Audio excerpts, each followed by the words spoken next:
जैन सर्वांना. सो आज बऱ्याच दिवसानंतर मी लेक्चर घेत आहे. कारणच तसं होतं, मी ॲडमिट होते हॉस्पिटलमध्ये आणि काही दिवसानंतर 8-10 दिवसानंतर अजून मला ऑपरेशन वगैरे करायचं आहे. त्यावेळेस पण लेक्चर नाही होणार. So sorry for that. आणि पण मी माझा 100% द्यायचा प्रयत्न करेन. ओके. चला डायरेक्ट क्वेश्चनला सुरुवात करूया. लेक्चर नंबर 3 आहे TCS तलाठी एक्झामसाठी. तलाठी PYQs आपण घेत आहोत. सो क्वेश्चन नंबर 1 बघा, ते करंट अफेअर्सवरती आहे. Question number 1 and 2. Third shift जी होती ती आज मी घेणार आहे. राजस्थान राज्यात भरती परीक्षांमध्ये अयोग्य माध्यमांचा वापर प्रतिबंधित करण्यासाठी असलेल्या कायद्याचे नाव काय? जो स्पर्धा परीक्षांतील अयोग्य माध्यमाच्या वापराच्या धोक्याला आळा घालण्यासाठी पारित करण्यात आला आहे. सो त्याचं उत्तर आहे राजस्थान सार्वजनिक परीक्षा अधिनियम 2022. ठीक आहे. सो आपण असं लॉजिक लावू शकलो असतं की करंटवरचे प्रश्न पहिल्या 2 शिफ्टमध्ये हे 2022 वरतीच विचारत आहेत किंवा 2022चंच मोस्टली विचारतील. सो 2022 यावरच आहे. किंवा कोणी लॉजिक असा लावतो की हे जरासं मोठं आहे सेंटेन्स, तर त्यामुळे याला टिक केलं असतं कोणी म्हणजे मी तर केलंच असतं नक्कीच. सो नेक्स्ट क्वेश्चनवर बघूया. Next question current affairs. April 2022 मध्ये भारतीय तटरक्षक दल ICGने राष्ट्रीय तेल गळती आपत्ती आकस्मिकता योजनानुसार नॅटपोलरेक्स 8 या राष्ट्रीय स्तरावरील 2 दिवसीय प्रदूषण प्रतिसाद सरावाच्या 8व्या आवृत्तीचे आयोजन कुठे केले आहे? तर ते मुरगावमध्ये. ओके, मुरगाव. Question number 3. भारतीय संविधानातील, इथून पॉलिटीचे क्वेश्चन आहेत वाटतं. जरा वेटेज पॉलिटीचं जास्त दिसलेलं आहे यामध्ये. आणि जॉग्रफीचा फक्त एकच प्रश्न आलेला आहे थर्ड शिफ्टमध्ये. जॉग्रफी छान आहे यार, जॉग्रफीचे जास्त प्रश्न द्यायला पाहिजे त्या लोकांनी. ठीक आहे, असो. सध्याच्या ट्रेंडमध्ये आहेत जॉग्रफीचे प्रश्न, आपण घेणार आहोत तेही. पण सध्या बघा PYQवर काय आहे. भारतीय संविधानातील कोणता अनुच्छेद हा संसदेला एक नवीन राज्य निर्माण करण्याचा एकमेव अधिकार देतो, जो स्पष्टपणे दर्शवतो की भारतीय संविधान हे विशिष्ट संघराज्य वैशिष्ट्यांसह एकात्मक स्वरूपाचे आहे? जर तुम्हाला माहीत नसेल तर तुम्हाला एक गोष्ट सांगते, ती म्हणजे, एक सेकंड हा, pen. India is an indestructible union of destructible states असं म्हटलं जातं. असं म्हटलं कोणी होतं तर ते आंबेडकरांनी म्हटलं होतं. काय म्हटलं होतं? इंडिया इज अन इनडिस्ट्रक्टिबल, हे पेन जरा लिहिता येत नाही आहे, मला सवय नाही आहे त्याच्यामुळे. युनियन ऑफ डिस्ट्रक्टिबल स्टेट, हे तेच आहे. आणि हे असं आंबेडकरांनी म्हटलं होतं. आणि US जर विचारलं तुम्हाला तर US काय, एक second. US, it is an indestructible union of the indestructible states. याचा अर्थ काय होतो? ते म्हणजे जे भारताचे स्टेट्स आहेत, ते म्हणजे राज्य आहेत भारताचे, ते वेगळे होऊ शकत नाहीत. एखादा CMने म्हटलं की नाही, मला भारताचा भाग राहायचा नाही आहे, मला वेगळं व्हायचं आहे, तर ते होता येणार नाही आहे. ते एक संघ कशामुळे म्हटलं आहे की एक संघ आहे भारत देश राज्यांचा. ठीक आहे. सो त्याचा अर्थ असा आहे. आणि US अपोजिट आहे. ओके. तर ते जे संघ आहे आणि अनुच्छेद 2 म्हणजे कलम 2 आर्टिकल 2 आर्टिकल 2च्या अनुसार काय होतं, जे भारताचे बाजूचे राज्य आहेत समजा, तर ते बाजूचे राज्य जर एंटर करायचे आहेत, त्यांना आपल्या भारत देशाचा भाग व्हायचा आहे, तर ते भाग होऊ शकतात. ठीक आहे. हे असं अनुच्छेद 2मध्ये दिलेला आहे, आर्टिकल 2मध्ये. आणि अनुच्छेद 3 काय म्हणतं तर ते नवीन राज्य, आता समजा महाराष्ट्र राज्य आहे, महाराष्ट्र राज्याला तोडून दुसरा राज्य बनवतात, ते अनुच्छेद 3मध्ये येतं, किंवा राज्याचं नाव बदललं जातं. ओके, तर ते अनुच्छेद 3मध्ये येतं. अनुच्छेद 4मध्ये काय येतं, हे जे 2 आर्टिकल आहेत, 3 आणि 2, यांचं जे सुधारणा आहेत, अमेंडमेंट्स आहेत, ते अनुच्छेद 4नुसार होतं. अनुच्छेद 5 जे आहे ते सिटिझनशिपमध्ये येतं, पार्ट 2मध्ये येतं. पार्ट 1मध्ये काय काय, पार्ट 1मध्ये किंवा आर्टिकल 1 आहे union of the states. India is the union of the states. एक सेकंड लिहून देतो तुम्हाला. आर्टिकल 1 म्हणतं, आर्टिकल 1 to 4 हे union of the states, union of the states. So article 1 आहे India is the union of the states. बाकीचे 2, 3, 4 सांगितलेलेच आहेत. आणि 5 तर येतच नाही. 5 तर सिटिझनशिप म्हणजेच नागरिकत्व. ओके, सो 5 आपण कट करू शकलो असतो, 4 पण कट करू शकलो असतो. 3 आणि 2मध्ये कन्फ्युजन असतं, बट बेसिकली बरेच जण आर्टिकल 100, 200 आर्टिकल पार्ट असतात, तोंडपाठ. सो एवढं काही अवघड प्रश्न हा नव्हता. ओके, सो नेक्स्ट क्वेश्चनवर जाऊया आपण. Question number 4. 28 डिसेंबर 2022 रोजी कोणत्या ठिकाणी भारतीय लष्कराने झोन 3 भूकंप विनिर्देश आणि जवानांसाठी हरित इमारत मानकांचे अनुपालन करून आपल्या पहिल्या 3D मुद्रित आपत्ती प्रतिरोधक घराच्या युनिट संरचनाचे उद्घाटन केले? तर हे करंटचा प्रश्न आहे. सो करंटचा प्रश्न अहमदाबाद कंटोनमेंट. जरा मराठी वाचण्यामध्ये ना दिक्कत म्हणत आहे, जरासा प्रॉब्लेम येत आहे, समजून घ्या. ओके, अहमदाबाद कंटोनमेंट असं उत्तर आहे त्याचं. नेक्स्ट घेऊया आपण प्रश्न. 2011च्या जनगणनेनुसार भारतातील पुरुषांमधील साक्षरता दर किती आहे? तर त्याचं उत्तर इथे दिलेलं आहे 82. एक सेकंड, 82.14. आणि स्त्रियांचा साक्षरता दर किती आहे? 65.46% स्त्रियांचं साक्षरता दर. मेल लिटरसी, फिमेल लिटरसी एवढी आहे. आणि ओव्हरऑल किती आहे दोघांचं मिळून 64.04%. 64.04. बघा, भारताचा ओव्हरऑल प्रश्न सेन्ससवर येत आहे. म्हणजे सेन्ससचे जे प्रश्न आहेत ते भारतावरतीच आहेत, TCSच्या पॅटर्नमध्ये. मोस्टली असं महाराष्ट्राचं स्पेसिफिक कधी विचारलं जात नाही आहे त्यांच्याकडनं. तरी पण आपण एक लक्षात ठेवूया की विचारू शकतात, म्हणून आपण गृहीत धरून अभ्यास करायचा आहे. ओके, तुम्हाला माहिती आहे का, केरळ हे 100% लिटरसी आहे केरळमध्ये.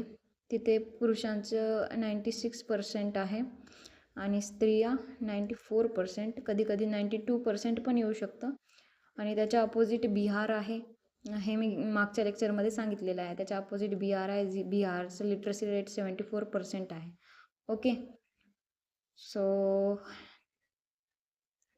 महाराष्ट्राचं पाहायला गेलं तर एक सेकंड, साईज कमी करू का याची पेनची? एक सेकंड कमी करते, थांबा. पण दिसणार नाही तरी मी डिक्टेट करत आहे ना, तर पॉईंट्स लिहून घ्या. महाराष्ट्राचं लिटरसी रेट जे आहे, म्हणजे साक्षरता, ओव्हरऑल साक्षरता आहे 82.34. अरे यार, खूपच बेकार दिसत आहे हे. एक सेकंड,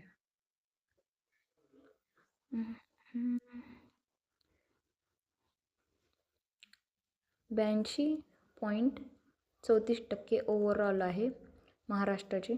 मेल लिटरसी किंवा पुरुषांमधील साक्षरता किती आहे तर 88.38. जरा 8 हा आकडा लक्षात ठेवा. आणि फिमेलमध्ये अप्रॉक्सिमेटली 75.87% महाराष्ट्राची लिटरसी रेट. ओव्हरऑल म्हणजे पूर्ण मिळून 82.34, पुरुषांची 88.38 आणि स्त्रियांची 75.87. ठीक, नेक्स्ट क्वेश्चनवर जाऊया आपण. मला वाटत नाही म्हणजे खूपच अजून काही आहे यामध्ये. तरी पण तुम्हाला जर माहीत नसेल, नाही घेऊया आपण, सेन्ससचा एक वेगळं लेक्चरच घेणार आहोत, सो जाऊ द्या, यावर जास्त बोलणं नको. Okay, next question. डॅश यांना भारतीय राष्ट्रवादाचे प्रेषित असे म्हटले जाते. तर अरविंद घोष यांना भारतीय राष्ट्रवादाचे प्रेषित असं म्हटले जाते. ठीक. रवींद्रनाथ टागोर यांच्याबद्दल माहिती घ्यायची असेल तर त्यांनी गीतांजली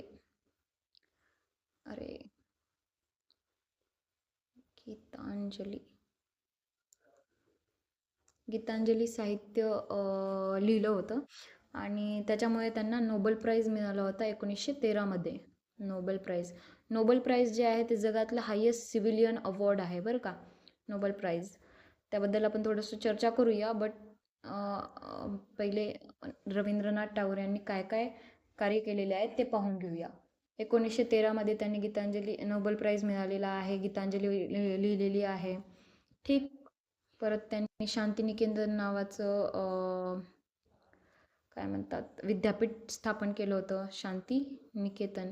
त्याचंच पुढे नाव काय झालं, त्याचं पुढे नाव विश्वभारती विद्यालय झालं. विश्वभारती विद्यापीठ, विश्व भारती. ओके. परत जलियनवाला बाग हत्याकांड तुम्हाला माहीतच असेल, त्यांना एक किताब दिलेला होता नाईटहूड नावाचा 1930मध्ये. पण जलियनवाला बाग हत्याकांड झाला होता म्हणून इंग्रजांतर्फे दिला होता. तो हत्याकांड झाला म्हणून ते किताब त्यांनी त्याग केला, त्यांनी परत केला त्या किताब. ओके, हे इम्पॉर्टंट गोष्टी झाल्या आहेत. आता नोबेल प्राईजबद्दल जरासं बोलूया. नोबेल प्राईज जे आहे ना ते 6 क्षेत्रात भेटलं जातं. नोबेल प्राईज जे आहे ते 6 क्षेत्रात भेटलं जातं. Highest civilian award of the world आहे. जसं भारतरत्न इंडियाचा हायेस्ट सिव्हिलियन आहे, तसंच जगाचं हायेस्ट सिव्हिलियन कोणतं होतं तर नोबेल प्राईज. ते केव्हा सुरुवात झाली, 1901. नोबेल प्राईज कुठे दिलं जातं तर नॉर्वेमध्ये. नॉर्वे माहिती आहे का, जिथे 6 महिने दिवस 6 महिने रात्र असते आणि तिथे काय म्हणतात ते अरोरा लाईट्स वगैरे दिसत ते तिथे. ओके. आणि नॉर्वेमधनं एक चेस प्लेयर आहेत आपले मॅग्नस कार्लसन, आहे का नाही. सो असं बोलत गेलं तर खूपच विषय निघतो, जास्त नको. एक सेकंड, मी पेनच बदलते, इरेज बार करायला नकोच. ठीक आहे. तर 6 क्षेत्रात मिळलं जातं. तर कोणत्या 6 क्षेत्र तर फिजिक्स, केमिस्ट्री, मेडिसिन, लिटरेचर साहित्य, पीस. भारतामध्ये पीस अवॉर्ड यांना दिलेला आहे आपलं स्त्रीमध्ये मदर तेरेसा यांना. ओके. Peace, economics. ठीक. इकॉनॉमिक्स कधीपासून सुरू झालं तर 1969 पासून. ओके. तर बहुतेक वेळा पुरस्कार स्वीडनमध्ये दिला जातो, पण mostly Norway, Sweden I think so एकच आहेत. सो भारतमध्ये कोणाकोणाला दिलं तर फर्स्ट रेसिपियंट होते रवींद्रनाथ टागोरजी यांना, पहिले होते त्यांना 1913मध्ये. म्हणजे 13 वर्षानंतर भारताच्या पहिल्या व्यक्तींना नोबेल प्राईज मिळालेला आहे. ठीक आहे. ते कशामध्ये मिळालेलं आहे तर साहित्यामध्ये, लिटरेचरमध्ये, गीतांजली या लिटरेचरमध्ये. CV रमन यांना 1930मध्ये मिळालेलं आहे. CV रमन भौतिकशास्त्रामध्ये. ठीक. परत I think so Hargobind Khorana यांना 1968मध्ये कशामध्ये मेडिसिनमध्ये मिळालेला आहे, मेडिसिन.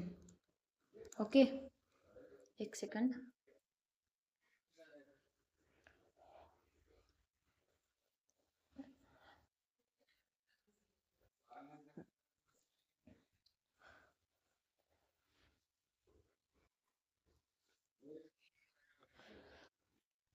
हरगोबिंद खुराना झालं. मदर तेरेसा यांना 1979मध्ये शांतता पीस पुरस्कार पीसमध्ये मिळालेला आहे. सुब्रमण्यम चंद्रशेखर यांना भौतिकशास्त्रामध्ये 1983. ओके. आणि अमर्त्य सेन यांना 1998 इकॉनॉमिक्समध्ये. अजून 2 रेसिपियंट होते. कैलास सत्यार्थी मोस्ट इम्पॉर्टंट, यावर प्रश्न आलेले आहेत. कैलास सत्यार्थी यांना 2014मध्ये पीस पुरस्कार, पीसचे 2 झाले, एक मदर तेरेसा आणि कैलास सत्यार्थी यांना. ठीक आहे. अभिजित बॅनर्जी 2019मध्ये. अभिजित बॅनर्जी रिसेंटवाले आहेत, विचारू शकतात प्रश्न केव्हा किंवा कोणत्या क्षेत्रात, तर ते इकॉनॉमिक्समध्ये. सो विषय निघाला म्हणून प्रश्न सांगितलं मी. नोबेल प्राईजचं प्रश्न येत आहे, ट्रेंड सुरू आहे म्हणून सांगितलं. ठीक आहे. मला एक्स्ट्रा डाटा द्यायची सवय नाही आहे, सांगितलं कारण इम्पॉर्टंट आहे. ठीक झालं. रवींद्रनाथ टागोर, जवाहरलाल नेहरूबद्दल आपण थोडीशी माहिती घेऊया. तर भारताचे पहिले पंतप्रधान होते, हे PM होते पहिले, जवाहरलाल नेहरू. पहिले 3 PM कोण होते आणि त्यांचा कार्यकाळ कमेंटमध्ये तुम्हाला लिहायचा आहे. ओके. सो पहिले पंतप्रधान होते पंडित जवाहरलाल नेहरू, त्यांना चाचा नेहरू पण म्हटलं जातं, आपल्याला माहीत आहे. 1929मध्ये त्यांनी लाहोर सेशन घेतलं होतं. 1929मध्ये लाहोरचं सेशन. 1930मध्ये कोण सेशन घेतलं होतं आणि 1930चा पडसाद 1947च्या 1950मध्ये रिपब्लिक डे म्हणजे 26 जानेवारीला गणतंत्र दिवसा काय पडसाद पडला हे मला सांगायचं आहे तुम्ही कमेंटमध्ये. ठीक. जवाहरलाल नेहरू यांनी लाहोर अधिवेशन सांगितलं वाटतं ना, 1929मध्ये लाहोरचे अधिवेशन केले होते, ते तेव्हा अध्यक्ष होते. ओके. त्यांनी बुक्स, त्यांचे इम्पॉर्टंट बुक्स विचारत आहेत सध्या. डिस्कवरी ऑफ इंडिया नावाचं बुक आहे, Discovery of India. Okay. Glimpses of World. जर बॅकग्राऊंड आवाज येत आहे तर sorry. Letter from a father to his daughter. Letter हे पण विचारलेलं आहे, फ्रॉम फादर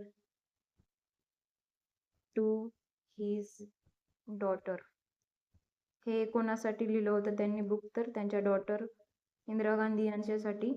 त्यांचं फुल नेम होतं इंदिरा गांधीचं इंदिरा प्रियदर्शनी गांधी. प्रियदर्शनी हे नाव त्यांनी जवाहरलाल नेहरू यांनीच दिलं होतं त्यांना. ओके. परत 14 नोव्हेंबर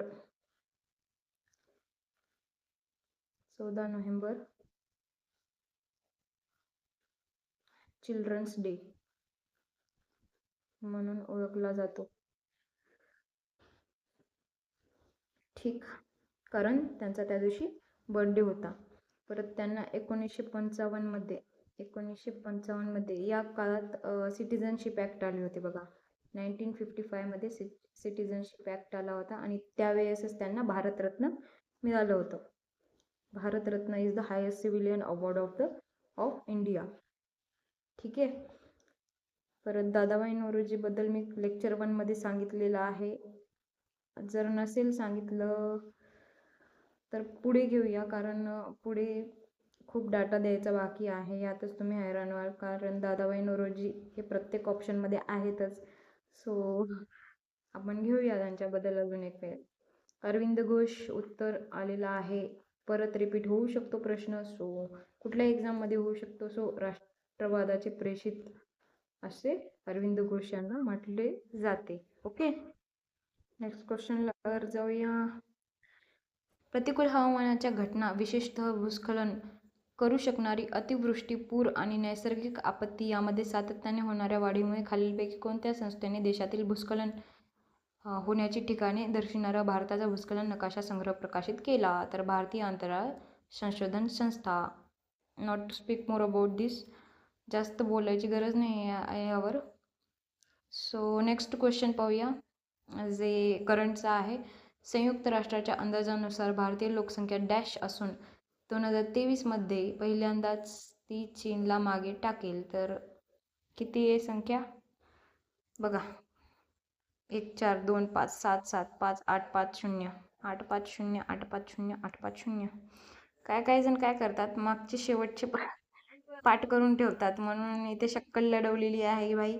मागचे नाही, समोरचे बदलूया, हे की नाही. गोंधळात टाकले या लोकांनी. तर 1425 1425 1425 लक्षात ठेवायचं आहे. ओके, ठीक. नेक्स्ट क्वेश्चनवर जाऊया. करंटचा क्वेश्चन होता.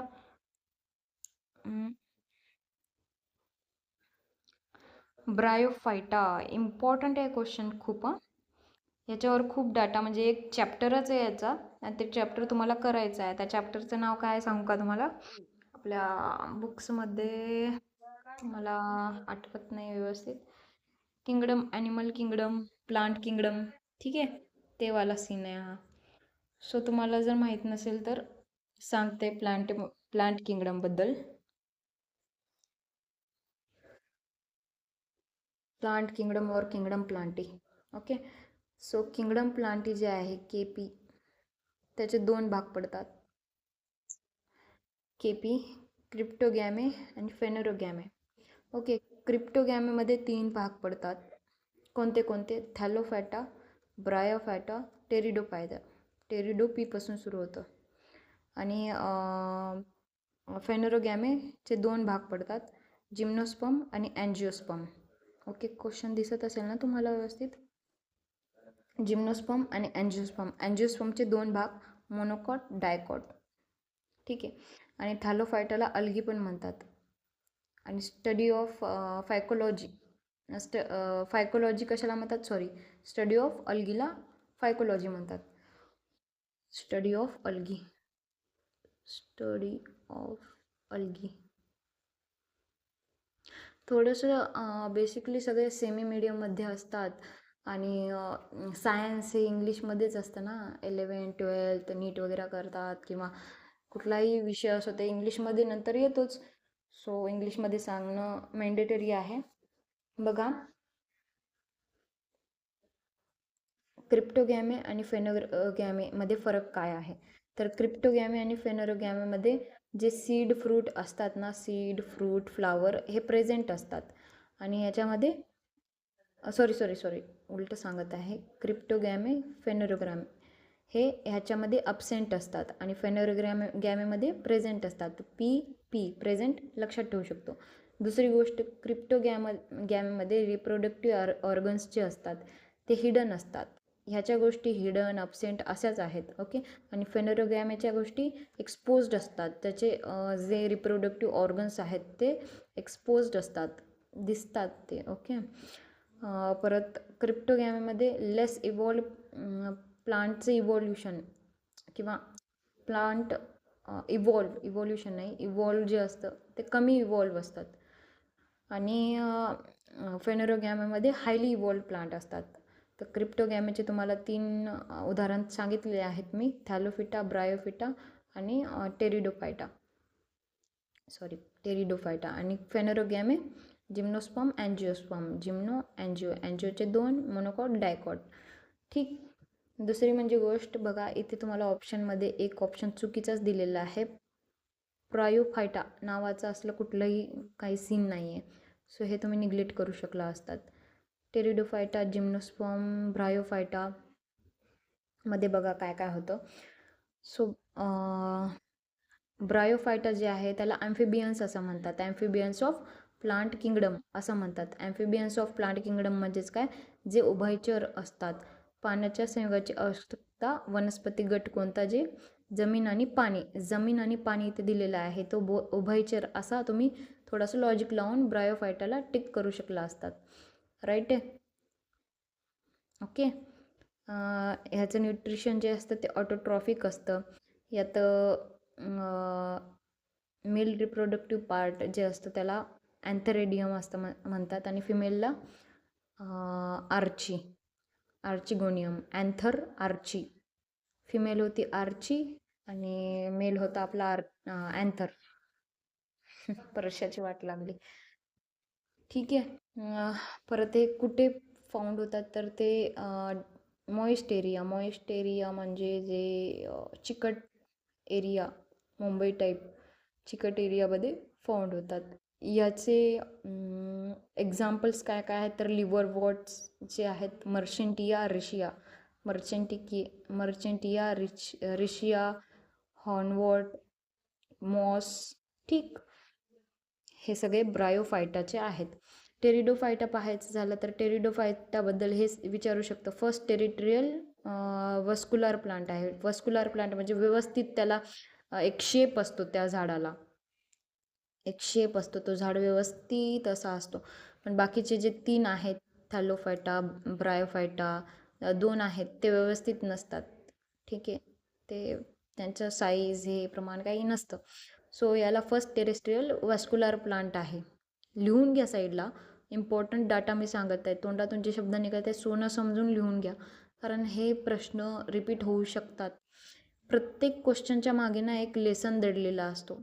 एक लेसन दडलेला असतो आणि ते लेसन आपल्याला करायचं असतं. ठीक आहे, त्यानुसारच मी सांगत आहे. एक लेसनच शिकवल्यासारखं शिकवत आहे मी. ओके, ह्या क्वेश्चनच्या माध्यमातून एक पूर्ण लेसन मी शिकवत आहे ऑप्शन्स घेऊन. ठीक, सो तुम्ही लिहून घ्या. तुम्ही फक्त पाहून सोडून नका देऊ. ओके, सो सांगितलं मी. काय अजून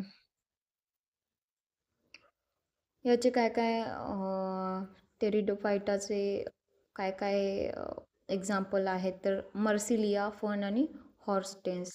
मर्सिलिया, फर्न, हॉर्सटेल. ठीक आहे. यांच्या स्पोर्स वगैरे असतात, त्यात स्पोर्स असतात यात आणि त्याला स्पोरोफिल्स म्हणतात. ओके, आणि हे कुठं फाउंड होतं तर दगडात वगैरे दिसतात ते. ओके, आणि मॉइस्ट आणि जिथं शेडी जागा असते तिथे. ठीक, आता जिम्नोस्पर्मबद्दल जर असं सांगतो मला. जिम्नोस्पर्म जे असते तर असं लक्षात ठेवायचं आहे आपल्याला, जिममध्ये जाणारे मुलं जे असतात ते शर्ट वगैरे काढतात आणि उघडे राहतात. सो त्यांच्या तर तसंच तर असं लक्षात ठेवायचं आहे जिम्नोस्पर्म्स तिथे जे सीड्स असतात, जे बिया असतात ते नेक्ट असतात. नेक्ट हा शब्द लक्षात ठेवायचा असतात. ते सिया उघड्या असतात.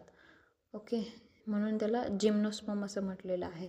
त्याच्या नावातच आहे. जिम्नो म्हणजे विदाऊट कवर आणि स्पर्मा म्हणजे सीड्स विदाऊट फ्रूट. ठीक आहे. अजून अँजिओस्पर्म म्हणजे त्याच्या अपोजिट, जिम्नोस्पर्मच्या अपोजिट, म्हणजे हे झाकलेल्या बिया असतात अँजिओस्पर्म्समध्ये. आणि जिम्नोस्पर्मचे जे एक्झाम्पल्स आहेत ते कोणते कोणते आहेत तर पाईन झाड पहा तुम्ही गुगलवर डाउनलोड करून. पाईन्स, देवदार, सायकॅस का कायकॅस, काय शब्द खूप डेंजर आहे बरं. झाले ये तर काय दिलं TCS ना, डेंजर आहे भाई. So bryophyta is the right answer. ठीक, नेक्स्ट क्वेश्चनवर जाऊया आपण. महालवाडी जमीन महसूल पद्धतीत महालचा अर्थ काय आहे तर इथे महालचा अर्थ आहे गाव. ठीक आहे, गाव.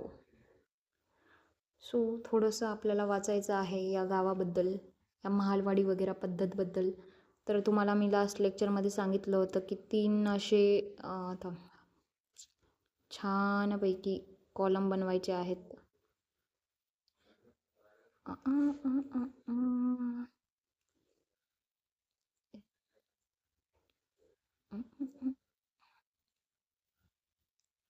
ठीक आहे, असे छानपैकी कॉलम बनवायचे आहेत. बघा किती सिस्टमॅटिकली लिहत आहे मी तुमच्यासाठी. दिसते माझी मेहनत दिसते का तुम्हाला? सो इथे लिहायचं आहे महालवाडी इथे लिहायचं आहे तुम्हाला रयतवारी आणि इथे लिहायचं आहे कायमधारा पद्धत. महालवारी, रयतवारी, कायमधारा पद्धत. तर महालवारीमध्ये कोण होता त्या काळात? कोण ब्रिटिश काय म्हणतात लॉर्ड वगैरे होता? तर तो होता थॉमस मुनरो. सॉरी, महालवारीमध्ये नव्हता, थॉमस मुनरो रयतवारीमध्ये होता. थॉमस मुनरो रयतवारीमध्ये हे बेंगॉल आय थिंक सो, नाही मद्राससाठी होता. ओके, रयतवारी मद्रास असं लक्षात ठेवा. आणि एल्फिन्स्टनचं असं काहीतरी नाव होतं, ते मुंबईसाठी होते. Okay, so रयतवारीमध्ये. महालवारीमध्ये कोण होतं तर ते बेंटिंगच्या काळात एक मॅकेन्झीमध्ये म्हणून होतं, मॅकेन्झी असं तुम्हाला लिहायचं आहे, बरं मी सांगत आहे. आणि कायमधारा पद्धतीमध्ये कोण होतं तर कॉर्नवॉलिस, लॉर्ड कॉर्नवॉलिस. तर कायमधारा पद्धत केव्हा आलेली होती तर ती होती 1793मध्ये. रयतवारी पद्धत 1820 आणि महालवारी पद्धत पण 1820 if I am not wrong. 1820 किंवा 1822 ते 33मध्ये.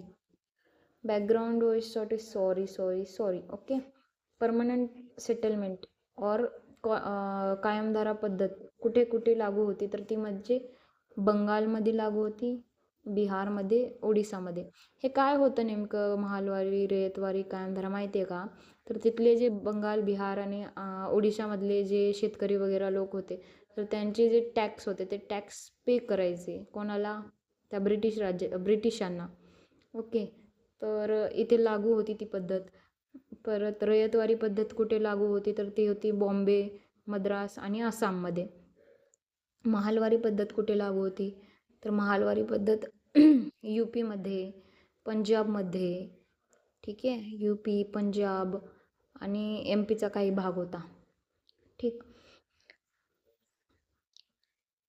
कायमधारा पद्धतीत कोण कोण, एक सेकंड इरेज करते थोडंसं, सगळंच इरेज झालं यार. ठीक, जाऊ द्या. कायमधारा पद्धतीमध्ये कोण कोण होतं तर जमीनदारच संबंधित होता.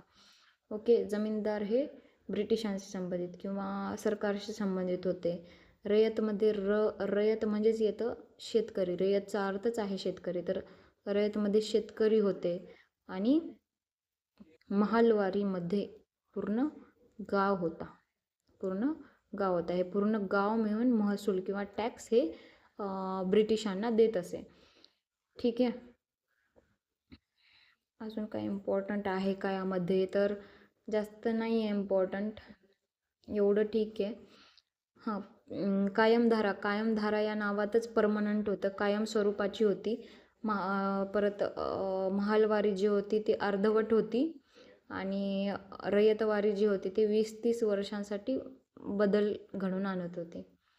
ठीक आहे, परत अजून काही सांगायचं झालं यामध्ये तर एक इम्पॉर्टंट गोष्ट आहे ती म्हणजे कायमधारा पद्धतीमध्ये काय व्हायचं तर जमीनदारी मजबूत करून महसूल निश्चित केलं जायचं. आणि तेव्हा कोण संबंधित असायचं तर जमीनदार संबंधित असायचे. जमीनदारच मालक होता.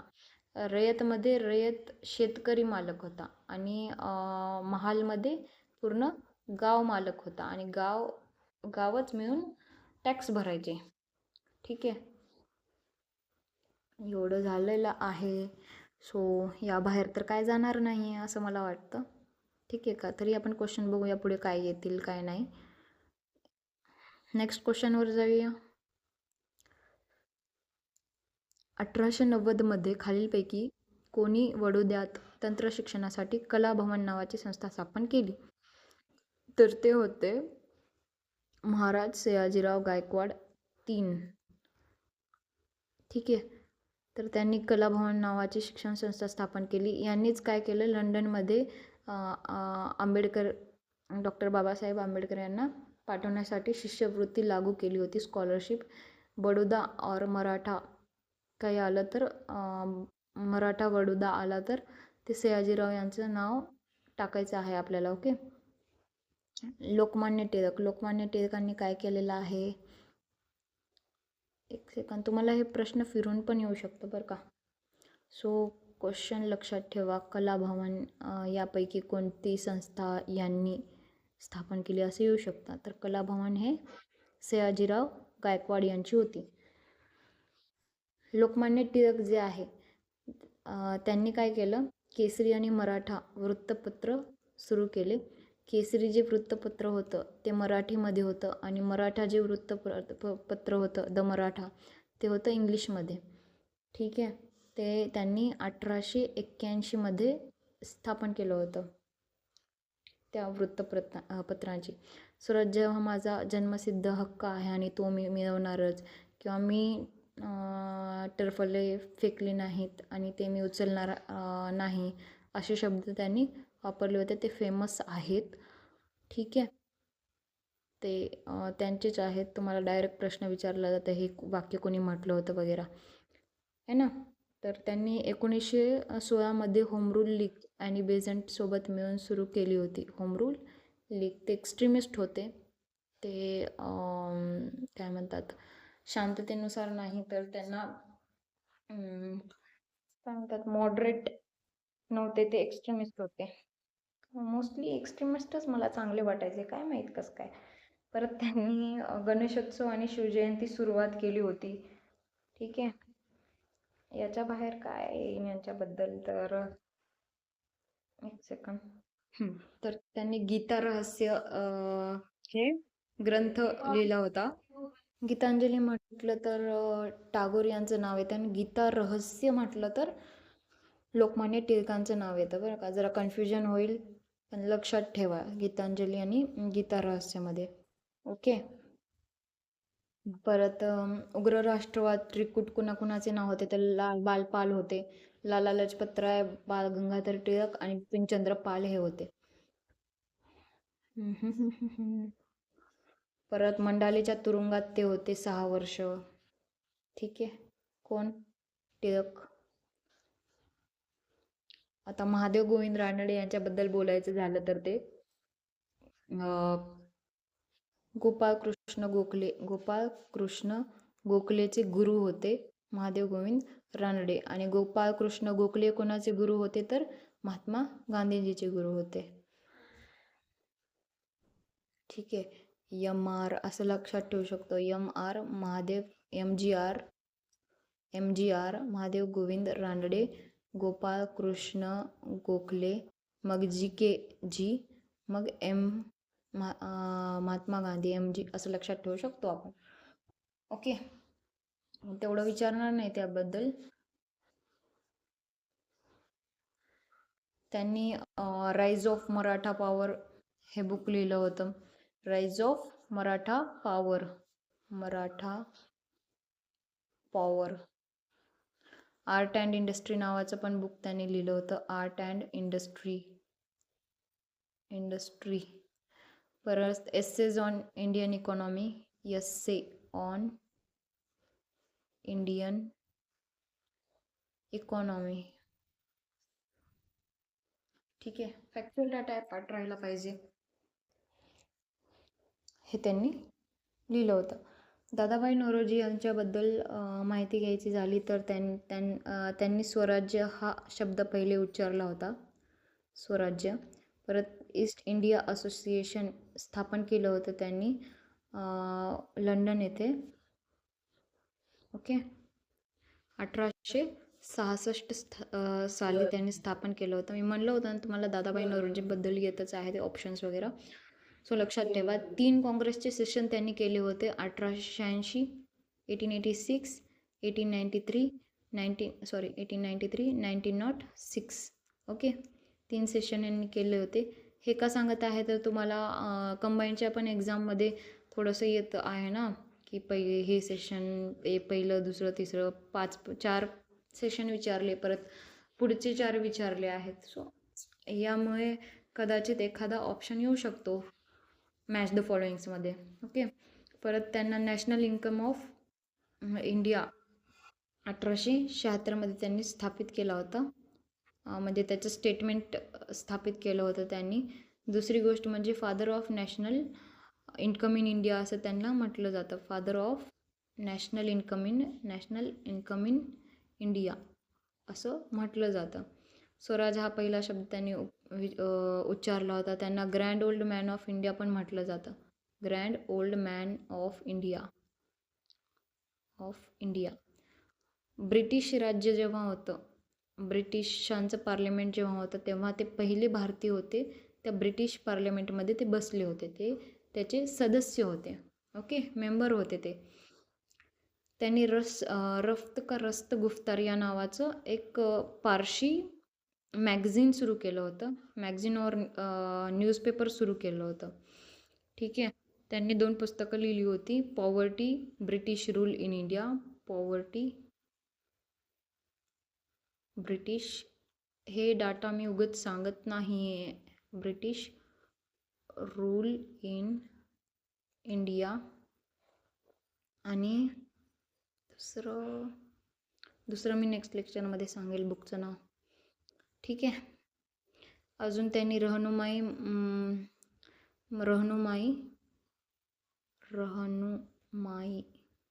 सभा स्थापन केली होती 1851मध्ये. कोणासोबत? तर नौरोजी फर्दोंजी आणि बंगाली SS बंगाली म्हणून होते. SS बंगाली आणि नौरोजी फर्दोंजी.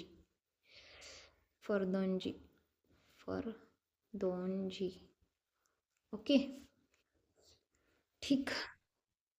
एवढा डाटा इनफ आहे त्यांच्याबद्दल. काही असेल तर नेक्स्ट लेक्चरमध्ये मी सांगेनच. ठीक झालं. नेक्स्ट क्वेश्चनवर जाऊया.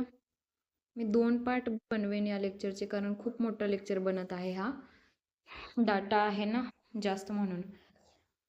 झाडाचे वय निश्चित करण्यासाठी कोणते दृष्टिकोन अस्तित्वात आहेत?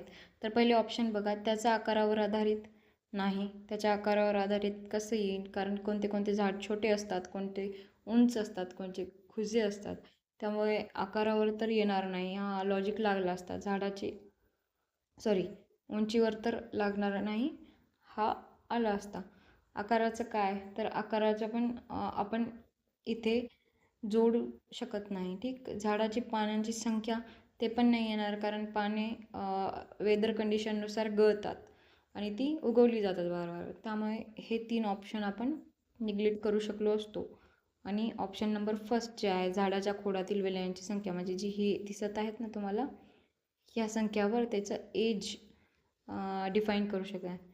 कार्बन डेटिंग काय आहे ते तुम्ही मला सांगायचं आहे. कार्बन डेटिंग कुणी स्थापन केली होती तुम्ही कमेंटमध्ये मला सांगायचं आहे. ओके. Question number 13. खालीलपैकी कोणता ईमेल संदेशाचा एक भाग आहे? तर संदेश या शब्दातच मेसेज आहे. ठीक. तर याचं उत्तर मेसेज येणार. बाकीचे जे 3 होते ते MS वर्डचे एक सॉफ्टवेअर्स वगैरे आपण म्हणू शकतो. हीडर, फुटर, म्हणजे हीडर वर कर्सर वर आणणे, कर्सर खाली नेणे, फुटर, ॲड्रेस वगैरे ते ॲड्रेस वगैरे ते लिहिणे ते MS वर्डचा एक भाग आहे. सो मॅसेज जे आहे, ईमेलचा संदेश वगैरे आपण पाठवू शकतो मॅसेजनुसार. क्वेश्चन नंबर 14वर जाऊया. इथे आपल्याला समजतं की कॉम्प्युटरचा एखादा प्रश्न आपल्याला येतच आहे. सो कॉम्प्युटरचा ओव्हरव्ह्यू आपण पाहू शकतो. ठीक आहे.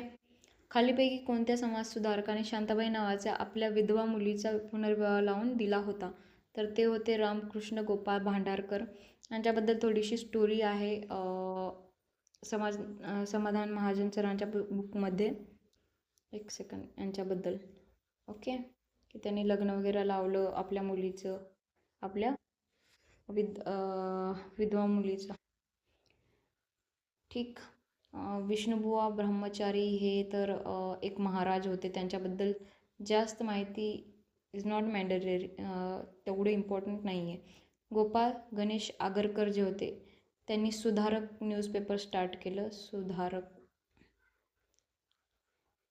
थोडंसं कन्फ्यूज होऊ शकतं, म्हणून ना रक हे शब्द लक्षात ठेवा. आणि इथे रक आहे, आगरकरमध्ये रक आहे, हा शब्द तुम्ही लक्षात ठेवू शकता. एक ट्रिक आहे. ओके. तर सुधारक हे त्यांनी स्थापन केलं होतं. परत त्यांनी फर्ग्युसन कॉलेज जे आहे पुण्यामध्ये ते 1885मध्ये स्थापन केलं होतं आणि 1885मध्येच इंडियन नॅशनल काँग्रेसची स्थापना झाली होती.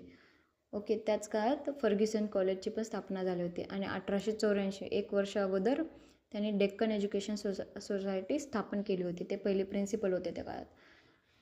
ठीक आहे. परत एक कन्फ्युजनचा पार्ट आपल्याला होऊ शकतो ते म्हणजे गोपाळ हरी देशमुख आणि गोपाळ गणेश आगरकर. मराठीच्या क्वेश्चन्समध्ये सध्या टोपण नावे येत आहे. तर गोपाळ गणेश आगरकर यांचं टोपण नाव नाही आहे. तर टोपण नाव कुणाचं आहे? गोपाळ हरी देशमुख यांचं आहे. तर ते काय आहे? लोकहितवादी. हे ऑप्शन येत आहे त्याच्यामध्ये. सो लोकहितवादी नाव गोपाळ गणेश आगरकर यांचं कुठलंच टोपण नाव नाही आहे, हे लक्षात ठेवायचं आहे. लोकहितवादी हे गोपाळ हरी देशमुख यांना म्हटलं जातं. ठीक. विष्णूशास्त्री चिपळूणकर बद्दल ते बालशास्त्री म्हणून त्यांचं टोपण नाव आहे. ओके, विष्णूशास्त्री चिपळूणकर. परत ते लोकमान्य टिळक, गोपाळ गणेश आगरकर आणि महादेव गोविंद रानडे यांचे गुरु होते. कोण? विष्णूशास्त्री चिपळूणकर हे. आणि यांना मराठी निबंधाचे अध्यजनक म्हटले जाते. निबंधाचे अध्यजनक, मराठी निबंधाचे अध्यजनक असं म्हटलं जातं. बाळशास्त्री पण म्हटलं जातं. ओके. जेव्हा केसरी आणि मराठा हे वृत्तपत्र लागू होत होते ना, तेव्हा हे होते त्या काळात. म्हणजे त्यांनी सपोर्ट केलेला आहे. कोणाला सपोर्ट केलेला आहे? लोकमान्य टिळकांना. ओके. परत त्यांनी निबंधमाला लिहिलेली आहे आणि हिंदू राष्ट्राचे स्वराज्य हे पण लिहिलेलं आहे त्यांनी. तर त्यांचे 2 बुक लक्षात ठेवायचे आहेत. निबंधमाला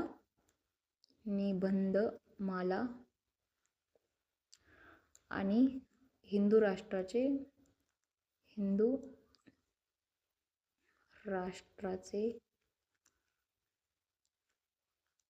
स्वराज्य. ओके.